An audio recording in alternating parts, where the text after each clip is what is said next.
Hello, everyone. Welcome back to our podcast. I'm Mark, and today we have a very special guest, Karen. Hi, Karen. Thanks for joining us. Hi, Mark. Thank you for having me. I'm excited to be here. We're thrilled to have you, Karen. Today, we're going to talk about something you mentioned in your recent video, the shadowing technique. So, what exactly is shadowing? Shadowing is a language practice where you repeat what you hear immediately after someone says it. Think of it like an echo. It's a powerful way to improve your English. Interesting. Why is shadowing so effective? It helps you develop intuition in English.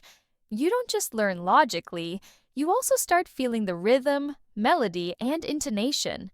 It's like music. When you sing along, you begin to understand deeper aspects naturally. Ah, I see. So, shadowing helps with more than just vocabulary? Exactly. It improves your listening, pronunciation, and speaking rhythm. You start noticing things like intonation, how your voice rises and falls, which is essential for natural English. Makes sense. Could you share a common mistake people make when shadowing? One big mistake is not having a clear goal or intention. Some learners just repeat words without paying attention to details like pronunciation, stress, or intonation. It's important to choose specific areas you want to improve. Could you give us an example, Karen? Of course. For instance, if you're working on vowel sounds, focus specifically on pairs like sheep versus ship. Notice when the speaker uses these sounds and echoes them carefully. This helps your brain recognize and produce these differences. So, there are different ways to do shadowing, aren't there? Could you walk us through the methods you described? Sure, there are mainly two ways people do it. The first one is the on-the-go method I just mentioned. You play the audio and repeat what you hear just a split second after the speaker, without stopping the audio. You just keep going, following along as best as you can. This is great for practicing flow and rhythm when you can't focus 100%. Okay, like real-time echoing. What's the second method? The second method is more focused. For this, you ideally sit down somewhere quiet, maybe with the text, the script of what you're listening to. You play a short part, maybe just a few words or a short sentence. Then you pause the audio and then you repeat it. So, listen, pause, and repeat. Exactly. Listen, pause, repeat. This way gives you more time. You can really focus on the details, how a specific word sounds, or the intonation pattern. You can repeat that small chunk a few times if you want to get it right. This method is better for deep practice and really working on specific problem areas. So, one method is for general flow and practice anytime, and the second is for more detailed, focused work. Precisely. Both are valuable, just for different situations and goals. Now, in your video, you talked about a big mistake learners make. What is that common mistake people should avoid when they try shadowing? Yes, this is really important. The biggest mistake is doing the shadowing exercise without a clear intention. People just repeat like a parrot, copying the words without thinking about what they want to improve. What do you mean by intention? I mean, having a specific goal for that practice session. Our brains filter out a lot of information. If you're just repeating on autopilot, you might be missing the very things you need to work on. Let's say you struggle with the sound. If you don't consciously listen for it, or try to imitate it correctly during shadowing, you might just keep saying it in your old way. So, just repeating isn't enough? You need to focus? Exactly. Before you start, decide what you want to pay attention to. Maybe today you focus only on the rhythm, the stressed words, or maybe you focus on a specific vowel sound, like the difference between ship and sheep. Or perhaps you want to notice how the speaker uses intonation.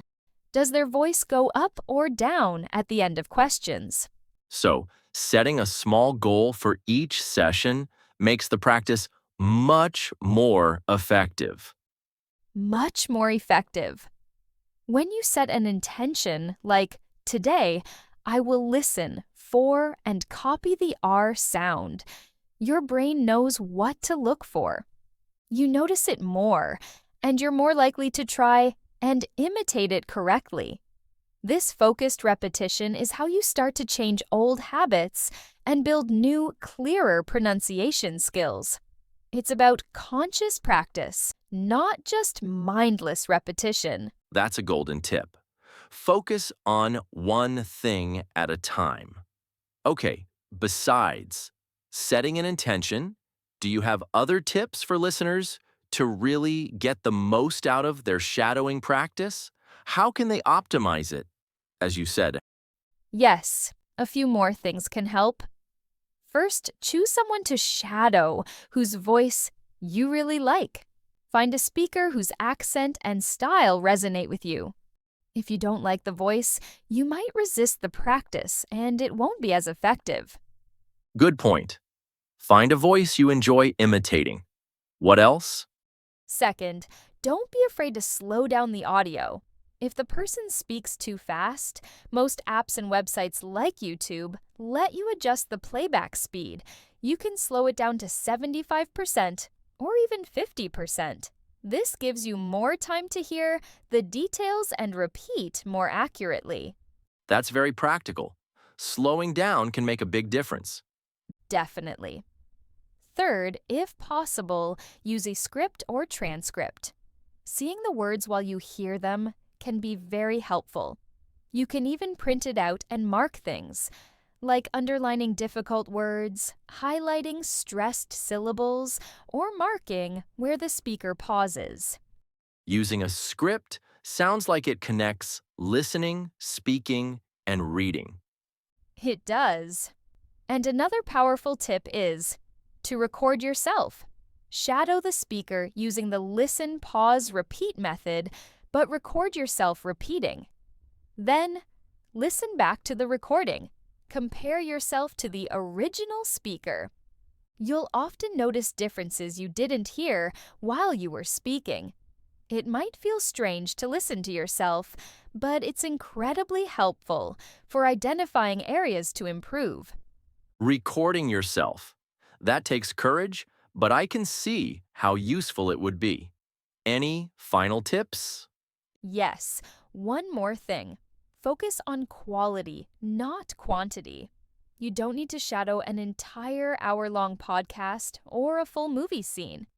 It's often better to take just one short paragraph, or even just one or two sentences, and repeat that section many times. Work on mastering that small piece. Doing less, but doing it well and with intention is much better than trying to cover a lot of material poorly. Quality over quantity. That applies to so much in language learning. So, to summarize the key tips, set an intention. Choose a voice you like. Slow down the audio if needed. Use a script when possible. Record yourself and focus on repeating small sections well. You got it! That's the way to make shadowing a truly powerful tool.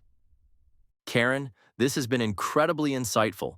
Thank you for breaking down the shadowing technique so clearly for us and our listeners. My pleasure, Marc. I truly believe shadowing, done right, can make a huge difference for learners at all levels, especially those wanting to feel more comfortable and confident when they speak. All right, everyone, that's all the time we have for today. I hope you found this discussion on shadowing helpful. Give it a try. Remember Karen's tips, especially setting an intention, and let us know how it goes. Thank you for having me, Marc. It was great talking with you. Until next time, Keep practicing, stay curious, and happy learning.